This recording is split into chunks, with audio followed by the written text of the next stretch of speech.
আজিমপুর নামের এক ছোট্ট গ্রাম ছিল।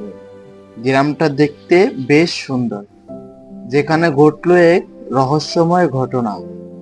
গ্রামে বাস করত রহিম আর করিম নামের দুই ভাই। হঠাৎ একদিন তারা একটা কাজের বিষয় নিয়ে কথা বলতে থাকে। ভাই, কাল তাহলে সকাল সকাল উঠতে হবে। হুম, সকাল সকাল উঠতে হবে। আর মাটি কাটার জন্য কোদাল নিয়ে আসিস, এসে আমাকে ডাক দিস। ওরা কোথাও মাটি কাটার কাজে যাওয়া নিয়ে কথা বলতে থাকে, কিন্তু এই বিষয়টা পাশে থাকা এক গাছ থেকে শুনে নেয় এক প্রেতাত্মা। আচ্ছা রহিম, যা তাহলে, সকাল সকাল ঘুমিয়ে পড়। আচ্ছা, যা তাহলে, আমি গিয়ে তোকে ডাক দেব। এই কথা বলে দুজন বাসার দিকে যাইতে শুরু করে। গাছে থাকা সেই অবয়টা গাছ থেকে নেমে করিমের পিছু পিছু হাঁটতে শুরু করে। করিম বাসায় পৌঁছে গেলে করিমের বাসার সামনের গাছটায় প্রেতাত্মাটি মিশে যায়। রাতের ঘড়িতে তখন ঠিক 3টা বাজে। তখনই শুরু হলো আসল ঘটনা। অবয়টা গাছ থেকে নেমে আসে এবং রহিমের রূপে বদলে যায়।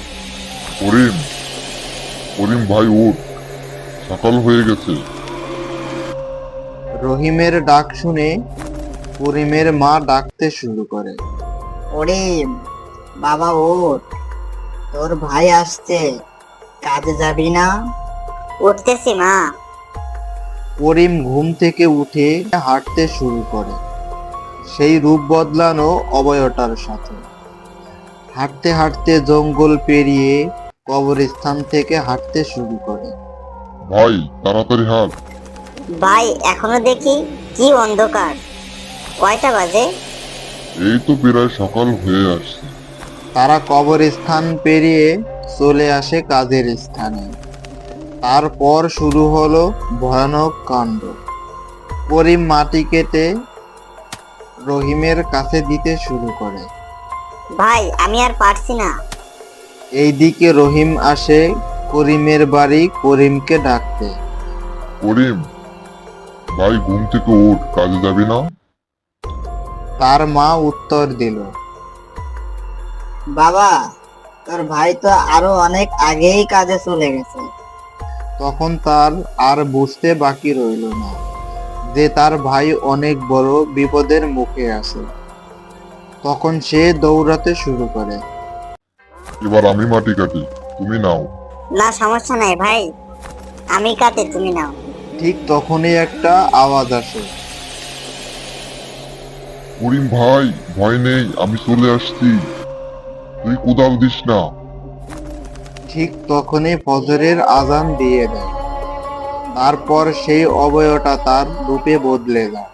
কোদাল ফেলে দে, না, ফেলবো না। আজ তোর জন্য তুই বেঁচে গেলি। হা হা হা হা। এইটা বলে ভয়ানক হাসি দিয়ে অবয়টা বাতাসের সাথে মিশে যায়। ভাই তুই ঠিক আছিস? ভাই, আমি ঠিক আছি।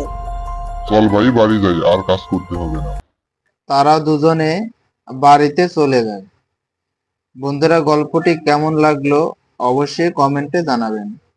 আর এমন সব মজার মজার ভিডিও পেতে চ্যানেলটি সাবস্ক্রাইব করে পাশে থাকবেন।